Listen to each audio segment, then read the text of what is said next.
Good morning, everyone. Good morning. Thank you for having me back to have a nice conversation. And as I was passing through, I heard the comment that we're talking about alcoholism today. That's not how I envisioned this conversation going today. I hope that's not the message that is going to come through. I was asked to help with topics of wellness for this community.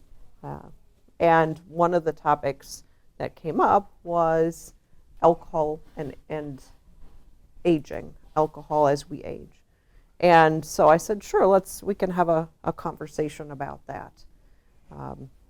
From a medical perspective, from a social perspective, and get the group's impressions and feelings about this. So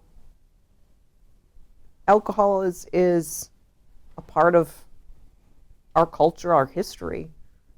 It's a part of religious tradition. It's how we celebrate. We come into community, and food and drink is been a part of heritage and culture in the world for thousands of years. So we're not here to say there's anything wrong with that or that there's even necessarily a problem. We're here, though, to help all of you to get a better understanding of how things change health-wise as we age, and how alcohol might be a different issue or more of a medical issue as we get older. And so I think it's worth bringing some of those medical facts forward. I know I don't like to bore people too long with all the medical facts, but I know a lot of you are very interested in the medical and the science behind health. And so I wanted to be able to bring forward some of that information for you. So as we get older, this is no surprise to anyone here probably, right? We get more fat and less water. So we get drier and fatter. Isn't that a bummer? And that affects a lot of medicines that, I just lost them. That affects a lot of medicines that we give people that are distributed differently through the body based on how those medicines carry through our system. The same is true for vitamins. When people take vitamins, certain vitamins go through the body into fat versus into water. Alcohol, as a chemical, goes through our body and into the water part of us. And if there's less water, then the alcohol content in our bloodstream and system is going to be higher than it would have been in a younger body's physiology. Some of the other things that alcohol does, it diureses you, it makes you lose water. For many older adults who are already taking medicines or medicines that make you get rid of water, that effect can be even more pronounced. And the kidney function changes as we get older. So alcohol as affecting our body system just isn't processed the same way that it used to be. So in looking into, thank you. Can you hear me? Is this mic on? Can you hear me? I just need to be loud. I can just be loud. Okay. All right. Now it's working. Now it wants to work. Yeah. All right. So many of you are we're playing the job. Many of you are familiar with the sort of 1 drink per day if you're a female, 2 drinks per day if you're a male. That's kind of in our heads. That's kind of the top end of what's recommended for health or for safety. Spoiler alert, bad news. For older adults, the maximum recommendation is actually at 1 drink a day. That is considered to be the top of what's standard kind of health recommendation if you're going to consume alcohol. Now I brought some props. All right, what is 1 drink? So this 1.5 ounce shot glass, that's 1 drink of hard alcohol. All right, 5 ounces of wine, that's this little guy, or a 12-ounce beer. That's considered to be the size of 1 drink. Now, none of us carry this around in our pockets, right? So a drink sometimes is just this. But when we talk about when we look at the science, what is 1 drink? Because they have to standardize things when they do studies. 1 drink is 1 shot glass or that glass of 5 ounces of wine. So why is this health-wise even more of something that we should just bring to people's minds? We know that alcohol as a chemical has interactions with other chemicals, just like any of the medicines that we use. We call that drug-drug interactions. And the literature suggests that 20 to 25% of older adults take a medicine for which an interaction might be occurring in the use of alcohol. And the more troublesome medicines tend to be those that are cardiac, blood pressure, and tend to be those that affect the brain. So sleeping medicines, antidepressant medicines, anti-anxiety medicines, those are medicines that have the most likelihood of being impacted by the co-consumption of alcohol as a chemical. And why is that impactful? Well, we know that alcohol, some of the effects of alcohol, right? It relaxes you, it makes you sleepier. In higher doses, it can make you unsteady. And that adds on to those effects of the medications that people might be taking. What I didn't know, and I learned, and I was surprised to see just what other health impacts might happen with alcohol. So alcohol lowers blood pressure transiently in the immediate time, meaning 6 to 12 hours after taking alcohol. So if your blood pressure is already low or lower than it should be, or you're on blood pressure lowering drugs, alcohol will lower blood pressure. But chronically over time, it actually raises blood pressure. And so if you're on a med to lower your blood pressure chronically, because that's what's important for health, alcohol is going to be counteracting to that effect. And just a few other fast facts for those that really want to know some health implications. So the risk of stroke is 25% higher for those who consume alcohol in the order of 1 drink per day on average. Cancers are higher in those that drink alcohol. So head and neck cancers, mouth, throat cancers, colon cancer, and breast cancer are all 25 or so, 30% higher, or more in some cases, in those individuals that drink a drink per day on average or more. So that's potentially a negative impact of alcohol. There's been some science that suggests maybe cognition or dementia is better with small amounts of alcohol use, but there's equally a number of studies that say the opposite. So I think the jury's still out on the effects of alcohol on cognition, on memory. But certainly we know that since alcohol passes into the brain, that's why it makes people dizzy or giddy or sleepy, it wouldn't surprise me that there's effects on cognition.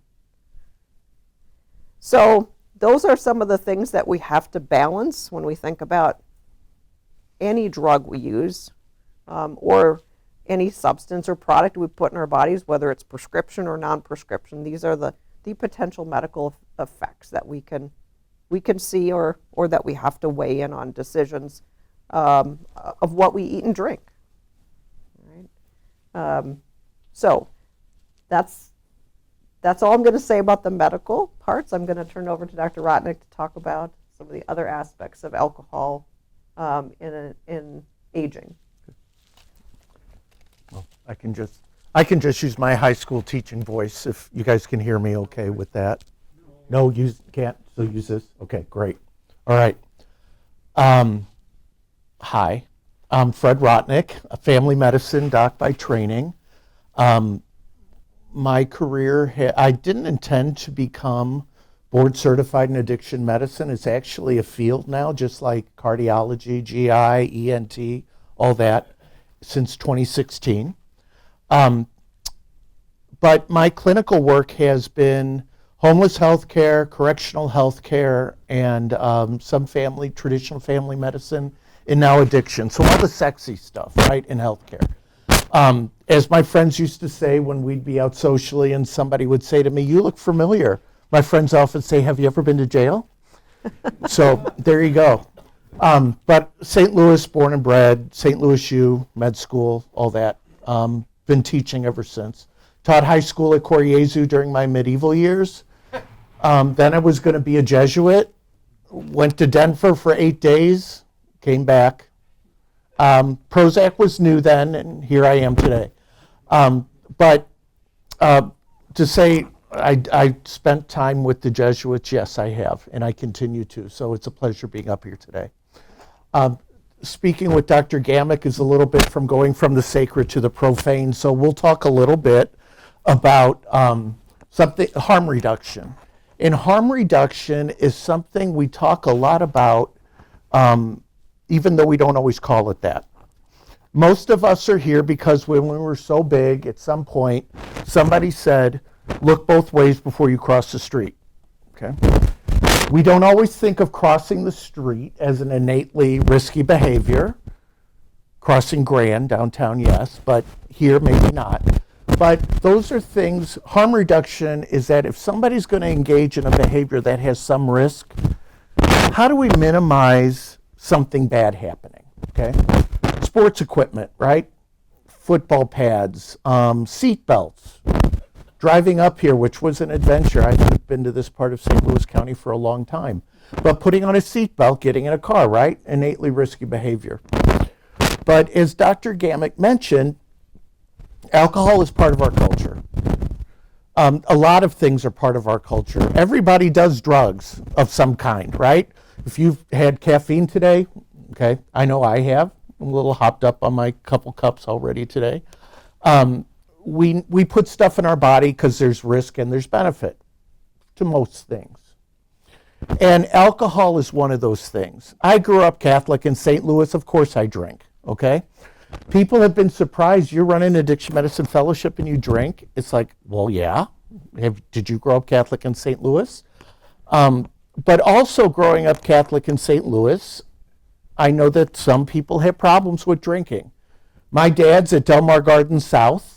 Okay, I don't know why they love this peachy stucco so much, but it's everywhere. And Dad gets into trouble at happy hour. We've had to have some talks.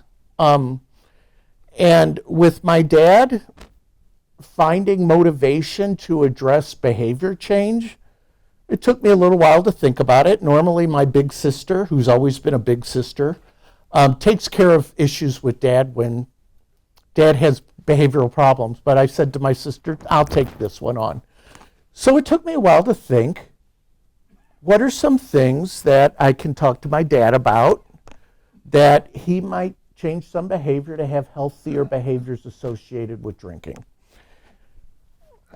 His liver function was not one of them. Mom died 7 years ago, and that's where Dad is right now, okay? I'm single as well and not getting any younger. Fortunately, I'm a crazy cat lady. That's gender neutral terms there. I have my 2 cats at home that keep me company. And I get it. Alcohol's part of our culture. It's part of the way we celebrate. It can also be a self-soothing behavior, right? Sometimes it turns off that part of your brain if you're depressed or anxious or other things. With my dad became very social later in life after he was a carpenter. He was a carpenter until he was 82. He was still working. Well, in his 60s, he fell off a ladder twice, broke one foot one time, broke the other foot, major bone, the calcaneus, the other time. Dad got started on chronic pain meds that are also antidepressants, and voila, long-standing depression went away, okay? So Dad's very social now. He loves his time at happy hour at Del Mar Garden South. I had to figure out what's some ways we can look at healthy drinking, because to tell Dad not to drink is not going to happen. Well, for Dad, it was, Dad, you don't want to be that person who gets disinvited to happy hour because of problems, right? And so I gave Dad, did the little talk like Dr. Gammack did about what a serving is, and said, Dad, okay, happy hour, 1 drink a night. And that means if you have your drink a night at happy hour, you don't come back to your Riesling that you have in your refrigerator, okay? Because he's had health issues, he's had ER visits. I've had to pick both of my parents up off the ground because they've been drunk before. So do I drink? Yes. Should I drink? No. Okay. It's genetic. There's strong genetic components to alcohol problems, just like there are genetic components to about everything. But I have to really watch myself when I drink as well because of that. So there are treatments if people want to quit drinking. And I say that because there's a lot of docs my age who don't even know this. That there are meds that people can take if they want to quit drinking or they want to cut down on their drinking. And those are medications that are safe to use no matter what age you're in. So if you are in a situation where you want to quit drinking, talk to Dr. Gammack. She can talk to me. We can talk about it. But there's also some medications that if you want to cut down your drinking, they work extremely well. One of them is called naltrexone. It comes as a pill. It also comes as a 28-day shot in your butt cheek or in your deltoid. And what this medication does is it separates the drinking from getting drunk or getting euphoric. So you can have, if you've got this medication on board, naltrexone, drink a couple shots of whiskey, you won't get drunk. Now you might still fall off a chair because those are different neurotransmitters. And you don't want to be driving because those are different neurotransmitters. The things that keep our brains functioning and our nerves keeping impulses going. But this medication is something that if you're interested in it, I could certainly send you information through Dr. Gammack. There's something called the Sinclair method, which has been around for decades. And what this method is that if people have certain situations where they know they can get in trouble drinking too much, high school reunions are always a good example, okay? Or I always use the example of somebody who travels for business. If you travel for business, most folks who travel for business are extroverts, right? And I never trust extroverts. I always think they're a little hypomanic or something. But anyway, there's probably 1 or 2 of you in the crowd. Don't take it personally. But salespeople love other people. That's why they're in sales, right? And if they're on the road, they don't like sitting in their hotel room in the evening. Sometimes they end up in the bar downstairs and get in trouble in the lobby, right?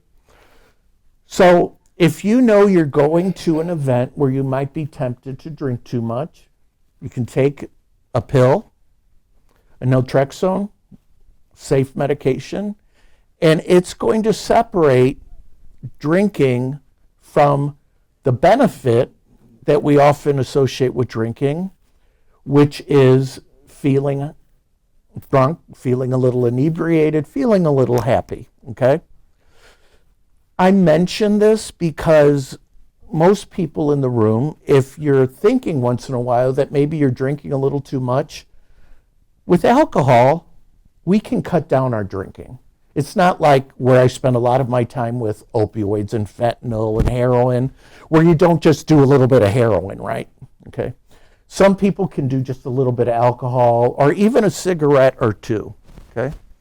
And where I work with folks a lot with drinking is drinking something you want to or need to quit, or is it something that you want to cut down? Other safety things you can do if you know you're going to have a drink in community, celebrate, the holidays are upon us. One, drink water ahead of time. Get some water on board. There's nothing magical about 8-ounce glasses a day. It's just something that got into our culture. But drinking enough water makes a big difference if you're going to have a drink of alcohol. I always tell people, though it sounds a little coarse, when you pee, you want your pee to be colorless. If it's bright yellow, you need to drink more water. Okay? That's an easy way to make sure you got enough water on board. You want your pee to be really pale to colorless. Okay? If you have to worry about your fluid because of medical issues, listen to Dr. Gammack. Don't listen to me. She knows more about that. But that's a good rule of thumb. Also, don't drink on an empty stomach. If you're going to drink, get something on board. Have something to eat first. Have something to eat afterwards. Those are things that keep you safe. Other things to keep in mind, be aware of your surroundings. If you want to have a drink, if you want to have more than one drink, because I'll admit not everybody's going to magically have one drink a day max as a result of us being here. So if you're going to drink more than one drink a day, don't do it if you have a big walk back to your room ahead of you, right? Be mindful of that. Be mindful of your surroundings. Something else when we talk about reducing harms associated with drinking, and this might sound a little.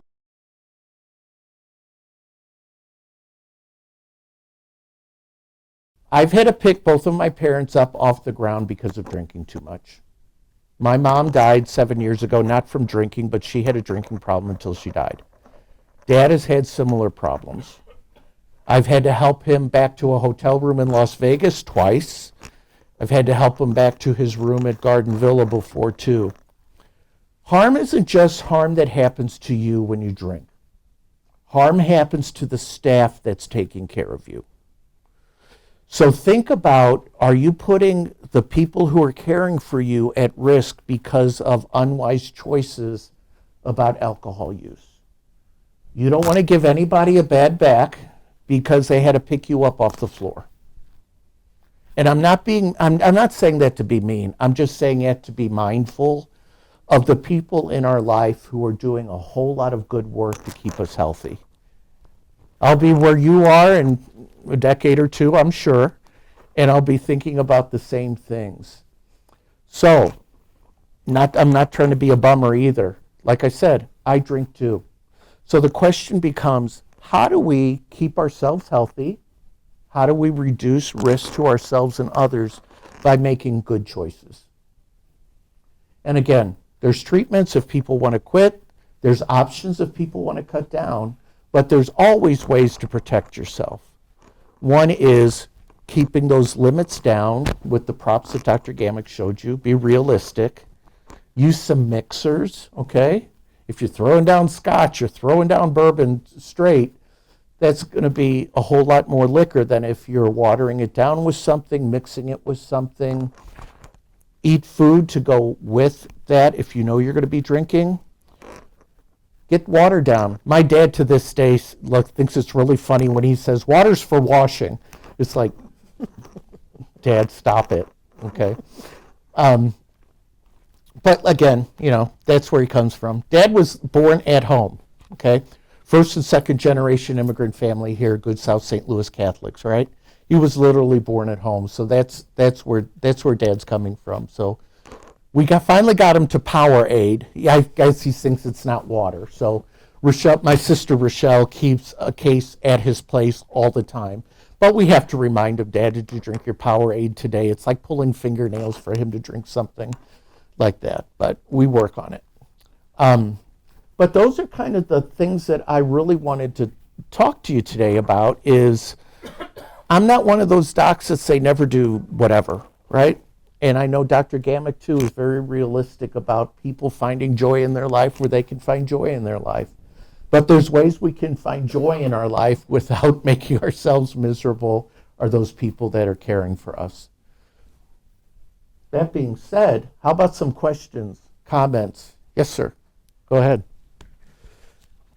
We'll get you next. In 2012, when I lived in Michigan, my cardiologist was from a family of Holocaust survivors. He was brought up in Lima, Mm-hmm. and he met a local girl in Lima, and they, when he became a cardiologist, moved to Michigan.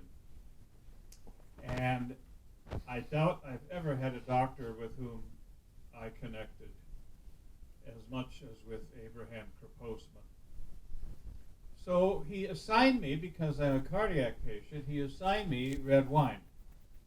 And we talked about it, and I said, how much? And because I'm glad he wasn't an American, because Americans count drops, and non-Americans count cups. So anyway, we talked about it intently, and I left the office, and he came out and yelled across the whole office with all the workers sitting there.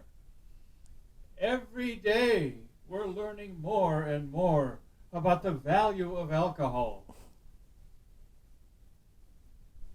And this is one of those days.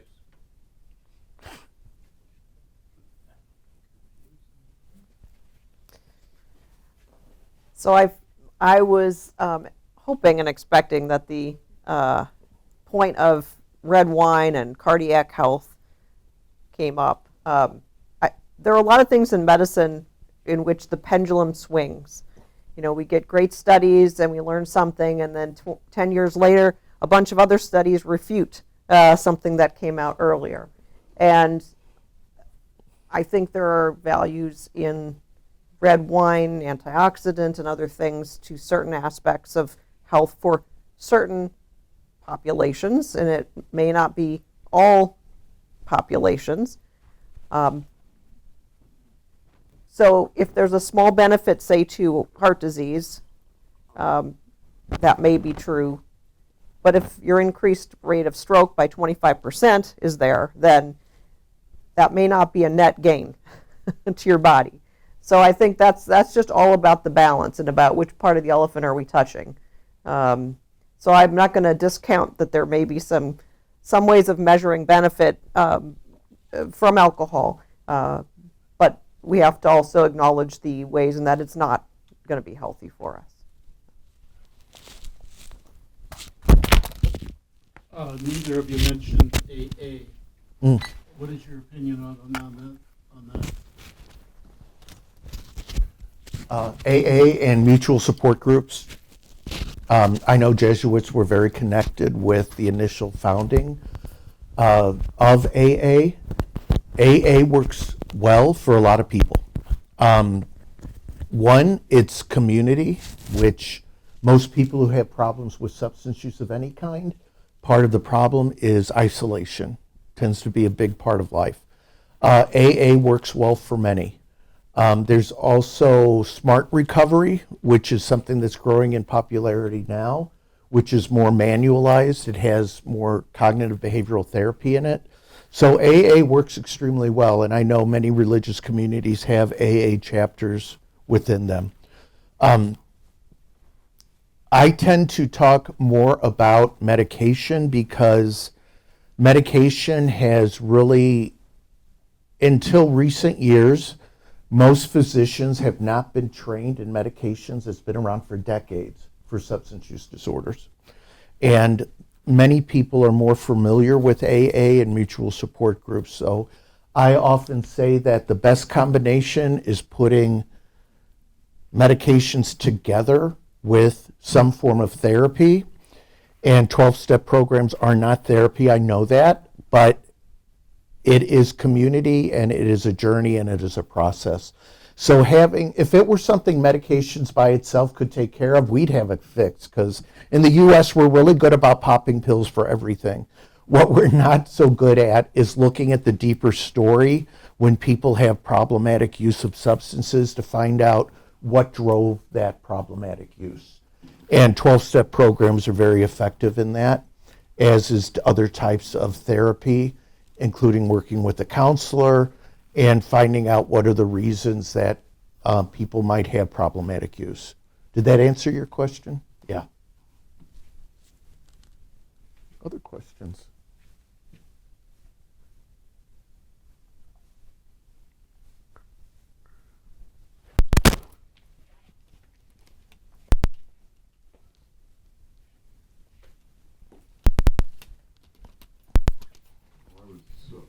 Is this working? Yes. I was trying to quit smoking, and I had a plan to do it, and then I got COVID, and Phil Steele would bring me food to my room. I was isolating, and I said, "Would you bring me a nightcap?" And he said yes. And then I said, "No, I'm running out of cigarettes." And he said, "Well, I could do something about that, but why don't you try to make this an occasion to quit?" And I did, and I quit. And now, later on, I passed out here, drank too much, passed out, was sent to the hospital. They thought I had a stroke, but it was just too much that I drank. So I quit drinking. So now I don't have any craving for drinking, but I have occasional craving for cigarettes. I bet you nobody thinks I should go back to smoking or drinking, but what's your thoughts, Doctor?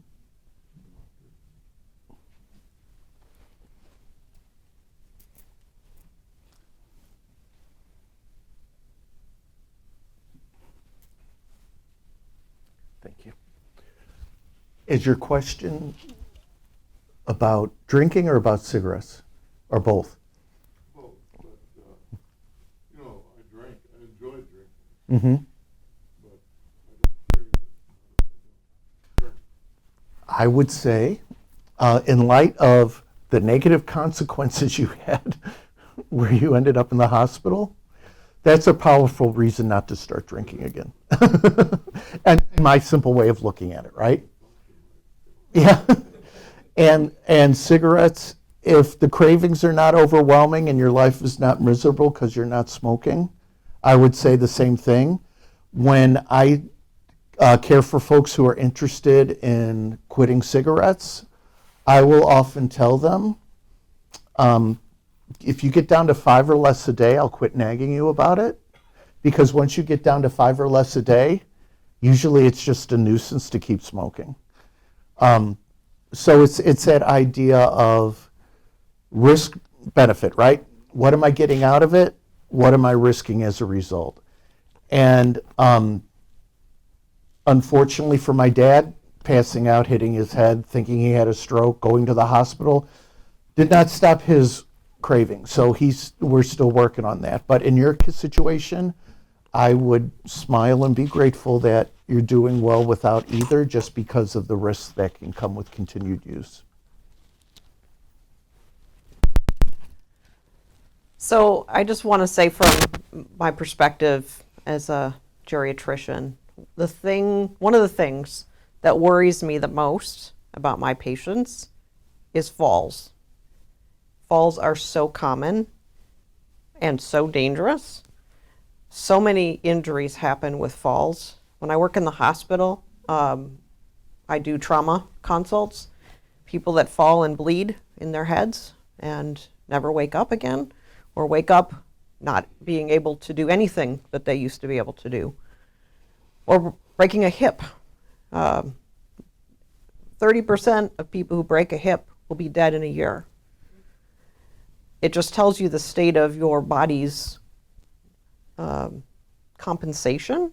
It's not that you died of the hip fracture, it's your body's saying, I don't have much reserve anymore. So to me, falling is something to be avoided at any cost that you can modify in your lifestyle. It's the thing that I worry the most about with my parents, who are both 80. That a fall is the end of the independence that they have, that they so want to preserve. And so that's probably for me the thing that medically worries me the most about alcohol use, is that risk of falling.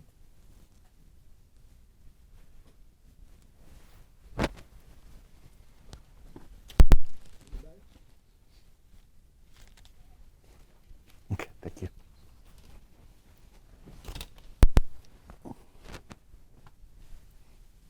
I don't know if this is the elephant in the room or not, but it's a question that I know myself and a couple of other nurses would also like to know, and you being an addiction specialist, is now that marijuana has been legalized, and I personally have had conversations with our geriatricians that are here, but I would like to know kind of your thoughts on the use of that recreationally or medicinally, and the impacts that it has and the similarities that it has to alcohol, because as a nurse, our biggest concern here is a fall, an unreported fall, that then leads to change in mental status and things that we pick up on the periphery.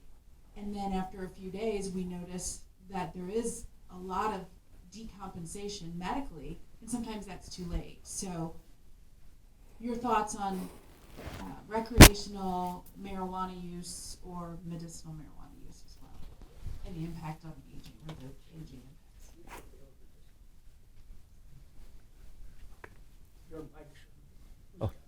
Oh, I don't think it was working well. But you can fiddle with it, please. Thank you. All right. We could do a whole hour on cannabis. First of all, harm reduction with marijuana or cannabis.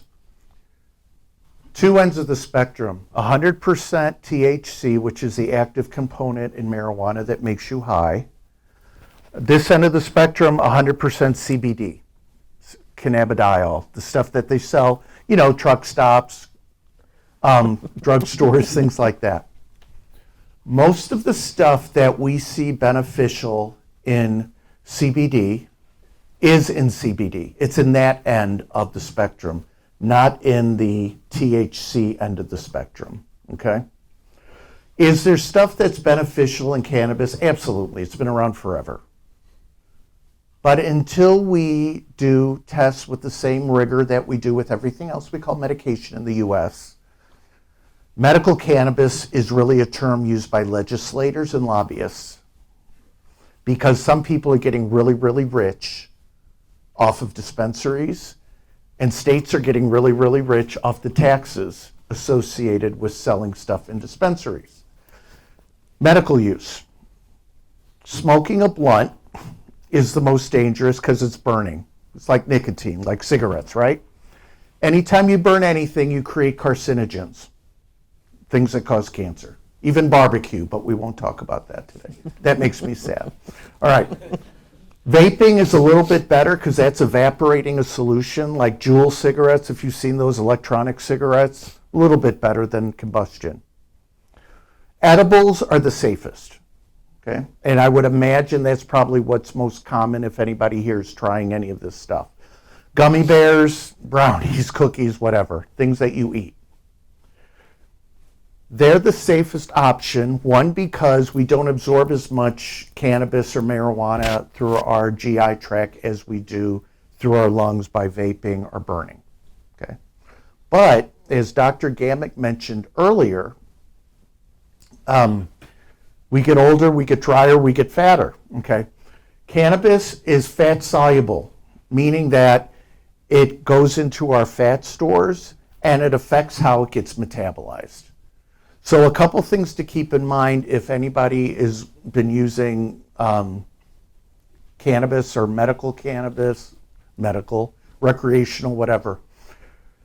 More benefit comes from the CBD end of things than the THC end of things. So if you're going to a dispensary and you want something for anxiety, for sleep, for whatever, first of all, tell your doctor if you're doing it, okay? Don't let that be a surprise to your nurses or your doctors if you're using cannabis for whatever reason. I don't think they'll kick you out. It's legal, okay? But they need to know. It's part of the mix of what you're putting into your system, okay? That's one. Number two, when you eat cannabis in the form of a gummy bear, a brownie, whatever, it's absorbed more slowly.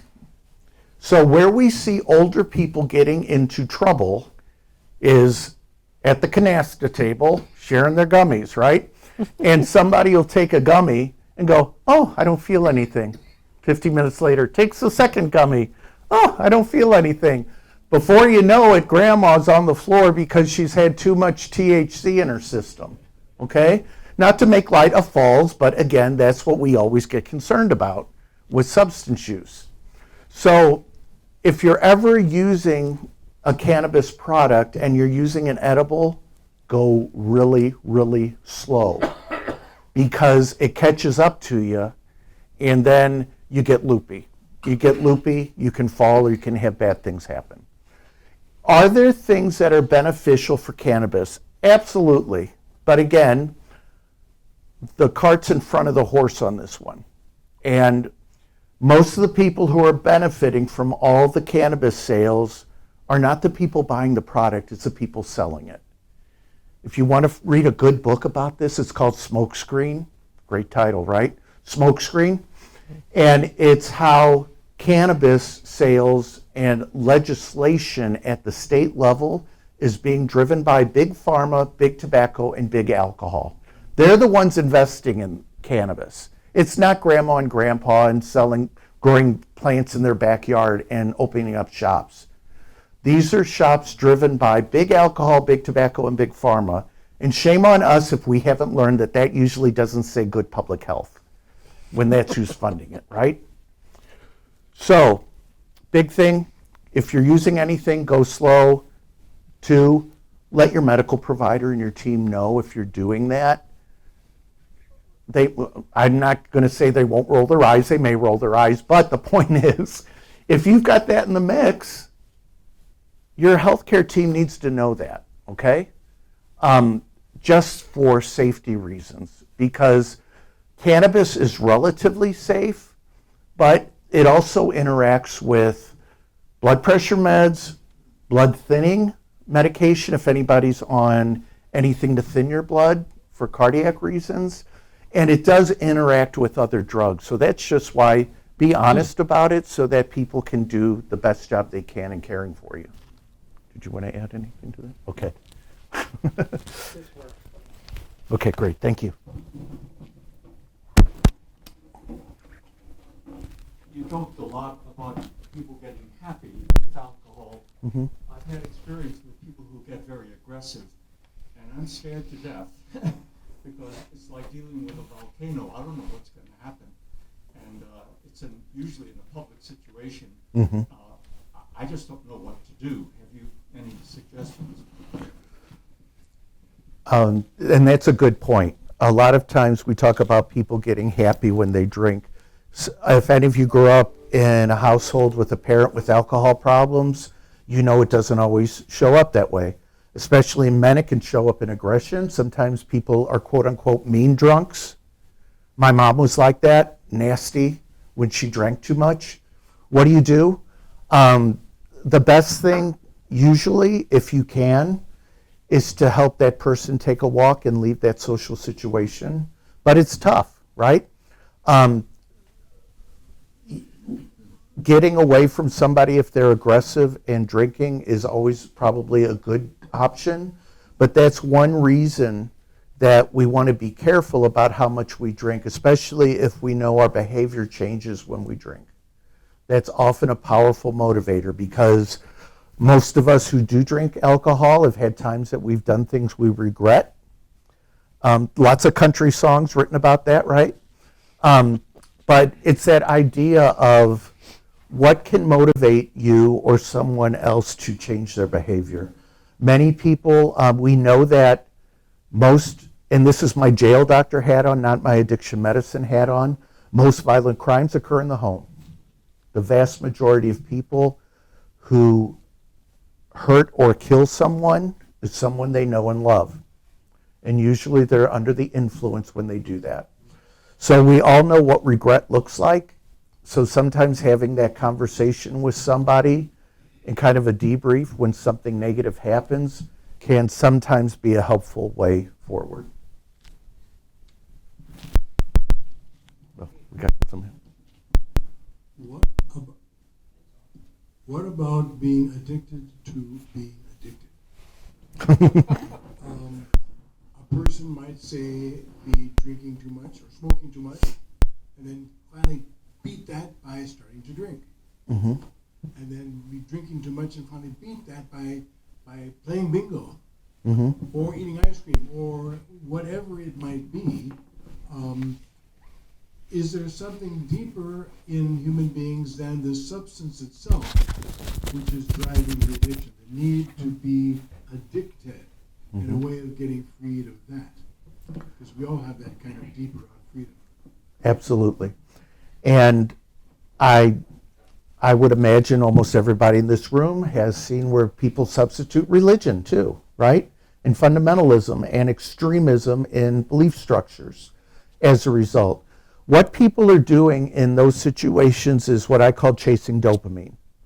Dopamine is a neurotransmitter that is released from our nerves when either our natural endorphins and enkephalins. Remember back, I know everybody in this room remembers the 80s and 90s. I don't get to say that often, okay? I know all of you do. But remember, we were running everywhere. Tennis shoes, spandex, running, right? Jogging, running. And people talked about getting a runner's high. And I think 20 years running, I maybe got one twice, but it was probably hypoxia from my asthma or something. But when we have our natural endorphins and enkephalins interacting with our nerves, we release a neurotransmitter called dopamine. Dopamine is a neurotransmitter that, think about sitting on the beach in San Francisco watching a sunset, cable knit sweater on, holding a Labradoodle puppy, drinking a $5 cup of coffee somebody else bought. That's dopamine, okay? Dopamine is the neurotransmitter that helps us feel safe and secure, calm. Life is good. We feel safe. A little too much dopamine, we all have friends like that too who are a little too happy, okay? Some people chase dopamine in terms of trying to get that rush of feeling euphoric. Some of it's probably genetic, some of it's probably chemical.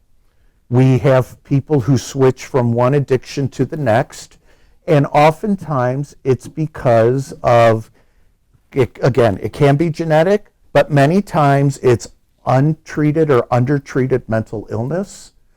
Many times it's a response to trauma. Either trauma as a child, trauma as an adult, trauma in a war situation that really affects the way our brains work. So many times when people chase one addiction to the next, or one substance use disorder to the next, or bingo, or for young people today, it's the phone, right? Video games, sex addiction, there's many things, binge eating. These are all things that can temporarily increase dopamine. Many times that self-destructive behavior, though, it's usually a response to something that's unrecognized in someone's life.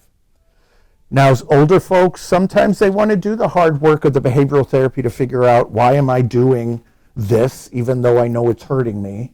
And why am I bouncing from this to this to this?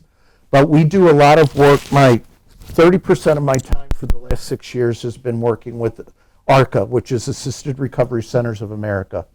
We're the largest partner in the state to work with our Department of Mental Health for state-funded substance use treatment and folks with co-occurring mental illness. And we're always concerned when somebody wants to stop their medications or their therapy quickly, because the first question is always why. Because oftentimes stopping something that is helping people get better too quickly, it doesn't allow things to take root, right? And let behavioral change take root. And we're always concerned about somebody switching from one substance to an activity. That can be problematic rather than addressing what's driving that. Hopefully that answered your question a bit. Yeah, it's just like we can go from addiction to addiction. We think we're freed of one, but are in fact becoming addicted to yet another. Absolutely. And it's tricky to realize that's happening. It is.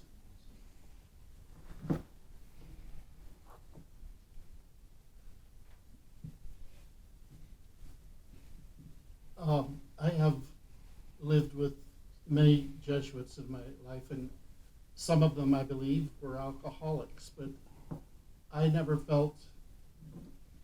felt they drank too much, but I could never bring myself to say, I think you need treatment, or anything of that sort, because I'm not an expert.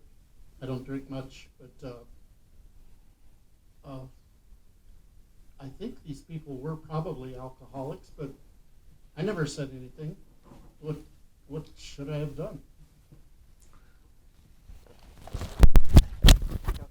Okay, I was just going to say,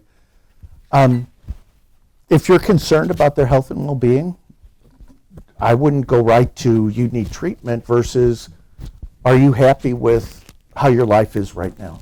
Something more like that would be fine. I wouldn't beat yourself up on it. This is hard stuff. We don't talk about this. We don't talk about this in general public, much less in religious orders, because there's a lot of difficulties that everybody in this room goes through on a daily basis, and we don't know why people self-soothe in the way they self-soothe, right? So if you're concerned about somebody's well-being, you can simply say, are things okay with you? Are you happy with that? Because from my perspective, it seems like you might be drinking a lot, and that's causing some problems in our relationship, or might be causing problems, as we talked about before, in social relationships. So a lot of times going after the drinking itself directly may not be helpful, but going after problematic behaviors or things that's getting in the way of your relationship with somebody or their relationship with others might be more.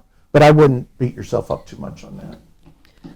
See, I too wanted to follow up on the comment about, the concern about, when someone's intoxicated, they might be violent, and that end of the spectrum of happy being one end, happy, kind, spirited, to the other end. And I think that's the other end, violence and aggression may not be what you'll see the most often. But, you get too much to drink, you get loud. All right, you get bossy, you start to dominate the conversation, you get rude or insensitive to how you treat and act to other people. I mean, those are the subtle things that are more likely to be seen, that make you not want to be invited back to the party, right, to the happy hour. And I think that's where, a statement or intervention, boy, it's really hard to be in this environment. When you drink a little too much, then no one else can talk at the table because you tend to dominate the conversation. And those maybe be a little easier entry points for conversation to get that started. This will be the last question because we're coming up on 11 o'clock. I don't expect the two of you to appreciate the Jesuit situation from inside. Our province has policies about addictions and it has had for several years, and they're exemplary. And the thing to do if you're worried about someone's addiction is not to approach the person and try to solve the problem on your own or get the person to seek help. The thing to do is to have a conversation with your superior. So if you think someone is drinking too much, go see Phil and say, I think so-and-so is drinking too much, and what do you think? And the superior takes it from there, and the society can require people then to seek help. You can be required under obedience to seek help, which is our framework. Mm-hmm. We also have a framework of spirituality. We're committed to Christian spirituality, Ignatian and Jesuit spirituality. Dopamine considerations aside, I find great joy in my Christian life and in my Jesuit life and in my prayer. Meditation, contemplation is theoretically part of my day, at least part of my week. And I'm not worried that it increases my dopamine. I don't think that. It does increase your dopamine. Yeah, it does. Yeah, It doesn't put me on a bad path. It puts me on a good path. absolutely. And part of our spirituality, it's mystical. That's the prayer aspect. It's also ascetical. And I think that sometimes we need to ask, if Ignatius were alive today, if he were a modern Jesuit in this community, what would he have to say about our eating, our drinking, our use of any kinds of drugs, and whether marijuana or other things? I had a superior in another province that didn't have these policies about addictions yet, and ultimately we talked to superiors about his addiction to OxyContin several times, and they called him in and he promised to do better, and that was it. And he eventually died from a fall that he had and injured his head and his brain when he was under the influence of OxyContin. Very sad case. First person I knew who was addicted to OxyContin. So these are some considerations, observations. And we do. There are studies with Tibetan monks following their dopamine levels during meditation. So that's a very positive way to get the dopamine push in a healthy way. So I'm glad you brought that up. Thank you. I think another resource that we have here is we have Cindy and Shannon and Christina, and each of us is paired with one of them who have our health